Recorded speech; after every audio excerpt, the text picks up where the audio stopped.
Unpaid makeup artist మా ఇంట్లో first నేను. ఇంత బ్యూటిఫుల్ హ్యాండ్ అందరు పెట్టి పెట్టి ఇట్లా అయింది. సెకండ్ చూపిస్తాను. పిల్లలు మగ పిల్లలు పెడతారు. మా ఇంట్లోనేమో రౌడీలు పుట్టిర్రు. వాడు ఎంత అందంగా పెడుతున్నాడు. ఇగో ఈ అబ్బాయి వచ్చేసి పెళ్లి కానీ కత్తి లాంటి కుర్రాడు, మంచిగా పెడతాడు. మెయిన్ది చెల్లెకి ఇంత బాగా పెడుతున్నాడు అంటే కాబోయే వైఫ్కి ఇంకెంత బాగా పెడతాడో చూసుకోండి. ఎవరైనా ఉంటే please contact this number. Next Pinterest artist వాడుకుంటుంది. ముందు ఆమెకు పెట్టుకొని వేరే వాళ్ళకి పెడుతుంది.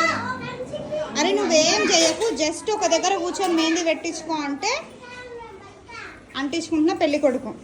మళ్ళీ చందమామలు కావాలి సార్కి. ఇంతటనే రఫ్ ఆడిస్తున్న హన్సిత. చూడు ఎవరి డబ్బా వాళ్ళు కొట్టుకున్న వైషు. నిజం ఇవంతా నువ్వు వేసినావా? అదే నిజం చెప్పరా, ఏడ నేర్చుకున్నావు? ఇంతకుముందు చెల్లికి పెట్టిండు, ఇప్పుడు అక్కకు పెడతాడు. అక్క చెల్లెలకే ఇంత మంచిగా పెడుతున్నాడు అంటే ఇంకొకసారి ఆలోచించుకోండి.